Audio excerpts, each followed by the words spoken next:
Is money your king? Tanyakan kepada kaum sebelum. Who is your king? Is money your king? Apakah duit raja untukmu? Bagaimana pandangan pendapat kita? Apakah duit itu raja? Duit itu raja? Jesus said, the word of God. Firman Tuhan katakan Yesus adalah the King of Kings and Lord of Lords. Tuhan Yesus berkata, you cannot serve two masters. You cannot serve both God and mammon or money at the same time. Maksudnya, kamu tidak dapat mengabdikan kepada Allah dan mammon atau duit at the same time. Duanya pada masa yang sama tidak dapat engkau layani, engkau sanjungi. No one can serve two masters. Matthew 6:24. No one can serve two masters. Either you will hate the one and love the other, or you will be devoted to the one and despise the other. You cannot serve both God and money at the same time. Hanya satu dapat kamu sanjungi, kata Tuhan Yesus. Injil Matius pasal 22 ayat 37. Jesus replied, love the Lord your God with all your heart and with all your soul and with all your mind. Kasihilah Tuhan Allahmu dengan sepenuh hatimu, dengan sepenuh jiwamu, dan dengan sepenuh fikiranmu. Matius 22 ayat 37 EWB. Nah, saudara-saudari, cinta akan uang adalah akar semua kejahatan. For the love of money is the root of all evil. Money is not evil, but the love of money, captivity, but mammon is the master, is the root of all evil. Tuhan Yesus kata demikian. 1 Timotius 6:10. Karena akal segala kejahatan ialah cintalah, bukan uangnya. Amen. Kamu perlu uang, saya perlu uang, pergi makan kolok mie, kopi di kedai Cina mie stasiun sebelah sana. Kalau tidak bayar, dia hukum. Tapi ini adalah karena akal segala kejahatan ialah cintalah. Cintalah, maksudnya you love money, wealth more than God. Siapa yang tidak mau duit dia, bagi dalam sana, ataupun bagi dalam poket saya. Ini cinta Allah yang jahat. Karena atas segala kejahatan, so kita lihat akal segala kejahatan ada cinta uang. Seakan uang ini raja. Sebab oleh memburu uang beberapa orang telah menyimpang dari iman dan menyiksa dirinya dengan berbagai duka. Cinta akan uang puncak segala kejahatan. Sesetengah orang, bukan semua orang, sesetengah orang memburu uang dengan begitu tamaknya sampaikan tersesat daripada iman dan akhirnya menanggung berbagai kesengsaraan jiwa. Seterusnya kita lihat, memang uang perlu di mana-mana di dunia ini ada uang ringgit, USD, semua. Karena itulah currency yang kita gunakan hidup di dunia ini. For the love of money is a root of all evil. It is through the craving that some have been led astray and have wandered from the faith and pierced themselves through with many acute mental pain. But you may of God flee from all these things and pursue righteousness, right standing with God, and true godliness, which is the love and fear of God and being Christ-like, faith, love, steadfastness, patience, and gentleness of heart. Nah, saudara-saudari, banyak perkara yang uang dan duit kita lakukan dalam hidup ini, di dunia ini. Sama ada di Malaysia, di Amerika, di mana-mana kita perlu uang, duit. So perkara yang mampu lakukan banyak. kita akan lihat satu persatu, tidak semua, tapi sebagian yang sebagai highlightnya. Perkara yang mampu duit dapat buat. Pertama, duit dapat mengeluarkan kamu daripada zona kemiskinan, poverty. Itu baik kan? Itu baik. Kita perlu uang, duit. Itulah yang dapat mengeluarkan seseorang daripada kemiskinan. Dia harus ada uang. So ini duit dapat melakukan. Duit dapat mengeluarkan kamu daripada zona kemiskinan, poverty. So itu baik. Yang kedua, duit juga dapat membelikan kamu banyak perkara seperti makanan, minuman. Buy many things, food and drink, pakaian, bayar bill, bayar sekolah studies, kapal terbang perlu beli tiket, transportation, beli kereta, beli rumah, beli tanah kebun, buat bisnis, dan banyak lagi yang uang dapat buat untuk kita. Kamu bayar hospital bill, dapat. Ini yang duit dapat buat kita. Bayar hospital bill, dapat bawa kamu melewati hospital yang mewah sekali. Gunakan servis dokter pakar yang spesialis, beli obat, alat-alat hospital, oksigen tank, dan lain-lain lagi. Ini dapat. Duit juga dapat tolong kamu mendapatkan pasangan hidup, istri-istri. Tapi di sini istri sajalah.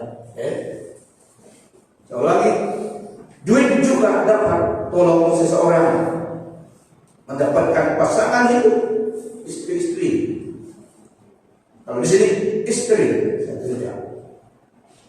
Banyak perempuan yang dapat mau kamu, mau ikut kamu oleh karena kamu banyak duit.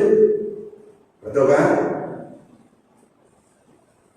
Itulah ada orang yang ada lebih daripada satu istrinya, tapi di sini tidak ada. Kalau sini ada bertobat.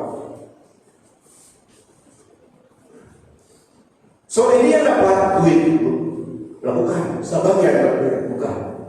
Raja Solomon yang pernah hidup di dunia ini, King Solomon, memiliki 700 istri, 700 wives, 300 concubine. Concubine adalah perempuan simpanan yang tidak sah istri. 300, 1.000 plus. Wow. Raja Solomon dulu. Alkitab mencatatkan, jadi saya ulangi statement itu, membuktikan dia memiliki 700, cuma 700 istri, 300 gundik concubine. Satu Raja-Raja 11 ayat 3, ia mempunyai 700 istri dari kaum bangsawan dan 300 gundik. Istri-istrinya itu menarik hatinya daripada Tuhan. Itulah kelemahannya dalam itu. Banyak istri yang bangsa asing, karena mereka cantik, dia pilih saja, tunjuk saja, beli baju. Tapi Tuhan melarang jangan mengambil sebagai istrimu, cari bangsa sendiri, Jews. Tapi dia tertarik dengan kecantikan orang Arab, Syria, dan diambil. Sehingga ini dari kaum bangsawan. So sehingga ini yang dipedaya oleh Tuhan. Dan kisah dalam kehidupan Raja Solomon. Istri-istrinya itu menarik hatinya daripada Tuhan. Ini cemara bagi dia. Inilah contoh salah seseorang yang memiliki segala-galanya, keinginan hati seseorang manusia di dalamnya ini. Apa yang dia mau? Semua ada. Jangan lagi makanan di rumahnya. Berapa babi tadi mereka tak suka babi itu, sebelah dan sembelih lembu, mereka potong lembu dan makanan lain. land. Tapi banyak, every meal. Kalian dapat ya? Dia kaya raya, memiliki apa saja, sehingga dia dapat bagaimana hatinya, apa yang hatinya inginkan, dia dapat semua.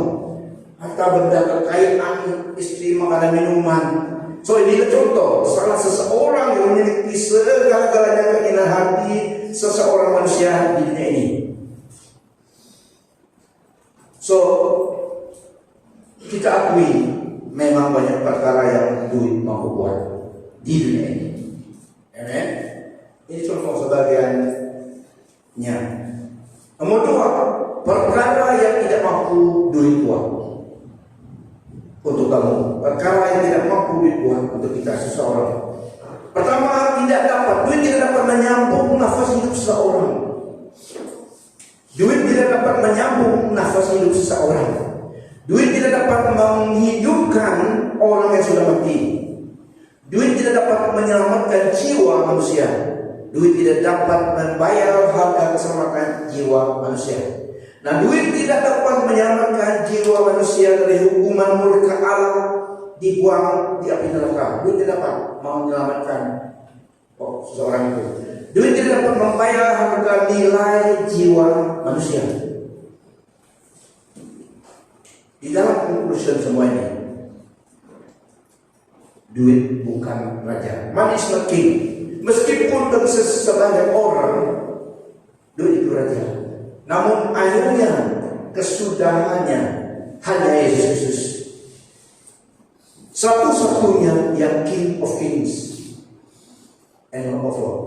Hanya Tuhan Yesus Kristus satu-satunya yang kekal. Karena dia Allah dan Tuhan adalah kekal, immortal. Karena dari semua, from first to last, from eternity to eternity, Jesus God. Dia berdaulat atas semua ciptaan. Dia sovereign, owner, pemilik segenap bumi dan segala yang ada di dalamnya. Manusia, binatang, hutan, limbah, segala dalam ciptaan. Tuhan Allah Yesus mempunyai semuanya. Sovereign owner. The earth is the Lord and the fullness thereof. Mazmur 24. Dan sumber kehidupan di bumi dan di surga, di alam fana dan alam kekal. Yesus Kristus satu-satunya yang kekal. Dia raja, dia segala yang manusia buat raja. He is King of Kings and Lord of Lords.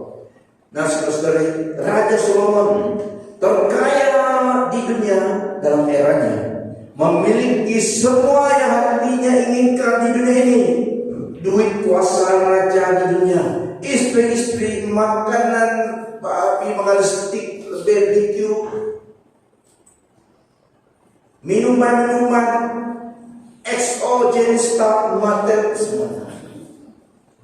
Saya tak sebut saja, tapi kita tahu apa brand minuman juga. Sebagai raja yang memang yang minumannya mahal-mahal, yang best wine, yang ada available di negaranya, cawan emas, rantai emas, harta benda semuanya, bosan yang benda emas, tidak ada emas, berat lehernya, susah pak.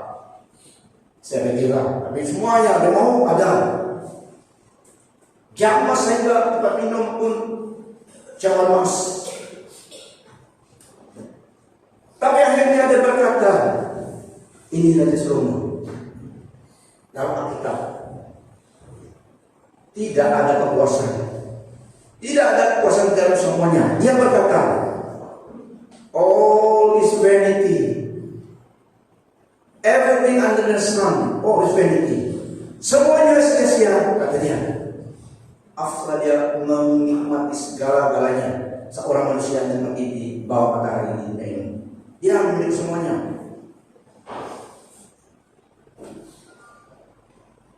So Raja Solomon akui dan testify bahwa the whole duty of man is to honor God.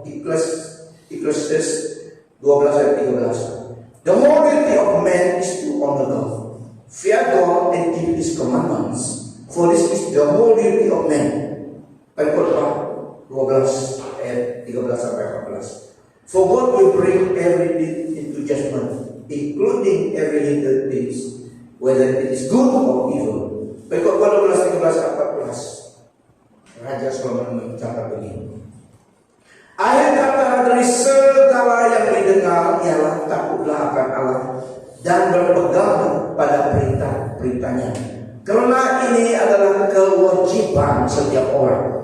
Karena Allah akan membawa setiap perbuatan ke pengadilan yang berlaku atas segala sesuatu yang tersembunyi, entah itu baik, entah itu jahat. Nah, saudara-saudari, penerapan bagi kita. Tuhan Yesus berkata dalam Matius 16:26, apa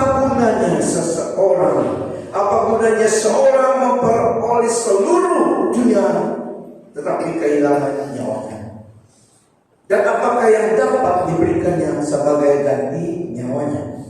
For what will it profit a man if he gains the whole world and forfeits his life, his blessed life in the kingdom of God? Or what would a man give in action for his blessed life in the kingdom of God? So, tidak katakan. Tuhan katakan apa gunanya? Ini perbandingan dengan memiliki dunia dengan harta keselamatan jiwa kita.